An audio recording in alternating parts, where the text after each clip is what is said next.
ES Audio. Hello, I'm Mark Blunden and this is the Evening Standard's Tech and Science Daily. Coming up, how high-tech prosthetic legs helped a double amputee war hero conquer Everest.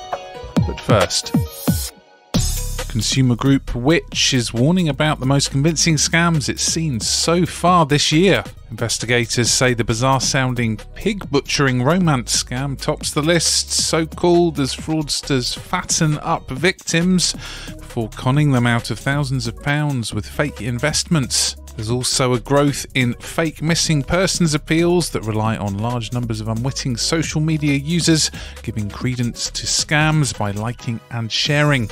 There's also a new boom in PayPal scams with money requests from what looks like a genuine email address. And finally, fake app alerts, where dodgy software installs phone malware to steal data and gain camera access. Next.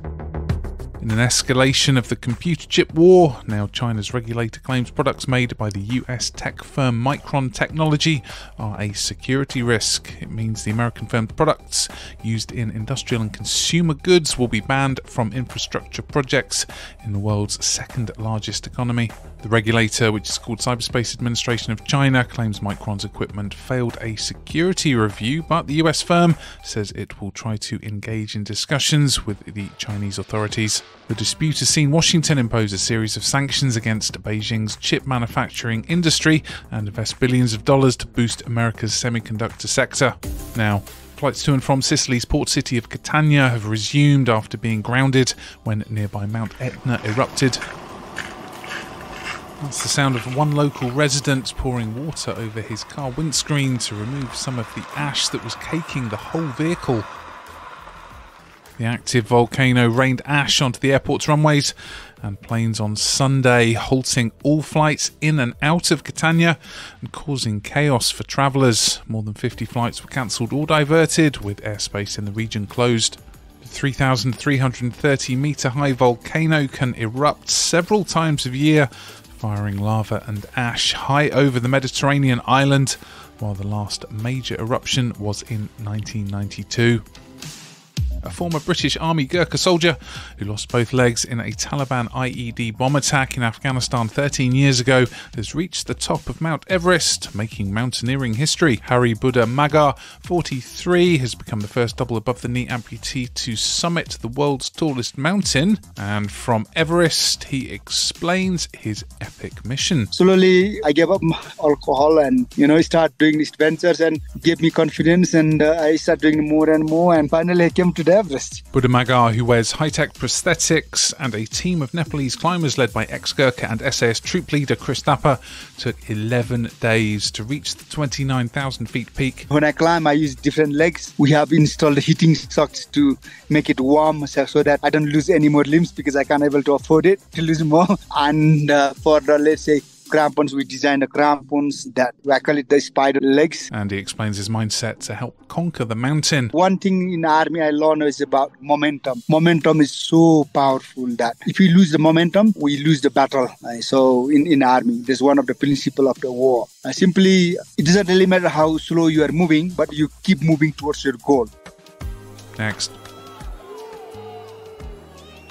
Environmental protesters have dyed the waters of the Trevi Fountain black as part of a protest against climate change. 7 young activists climbed into Rome's 18th century landmark on Sunday and poured diluted charcoal into the water, which is typically clear and appears pale blue, to turn it black. Protesters from a group called Last Generation held up banners saying "We won't pay for fossil fuels" and shouted "Our country is dying." Police officers waded into the water to seize the activists.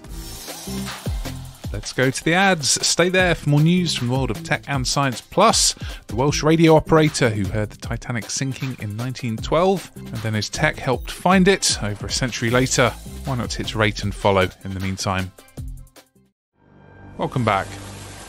The World Meteorological Organization says extreme weather and climate change has caused nearly 12,000 disasters in the last half a century, killing 2 million people and causing trillions of dollars worth of economic damage. More than 90% of the reported deaths happened in developing countries, and economic damage from floods, storms and wildfires has soared by a factor of 8 since 1970. The WMO says that due to a lack of early warning systems, the poorest countries suffer most. Now they're calling for early warning systems to cover the whole planet within the next 4 years. Next. Shocking photos reveal sea creatures including starfish, squid and jellyfish making their homes in decades-old litter in Scottish lochs. Chemistry teacher and scuba diver Ross McLaren, 31, says he was shocked to discover a lobster living in a traffic cone and sea anemones growing on a can of iron brew. McLaren says the amount of litter has rocketed since lockdown. While he tries to remove as much rubbish as possible, McLaren adds that the saddest thing is he needs to weigh up whether removing some of the items will harm the animal if they've made their home inside. And finally, after those eerie HD scans of the Titanic on the seabed, now more details have emerged about how a Welsh amateur radio operator heard the doomed ship's distress calls from 2,000 miles away as it sank after hitting an iceberg. R.T. Moore received the signal at his homemade station in Blackwood, Caerphilly in 1912 and even tried to raise the alarm at his local police station, but officers were sceptical. Later during the Second World War, Moore pioneered an early form of sonar, using sound to navigate, measure distances and communicate with objects in the water. And that sonar technology helped to discover the Titanic's final resting place in the Atlantic Ocean over a century later.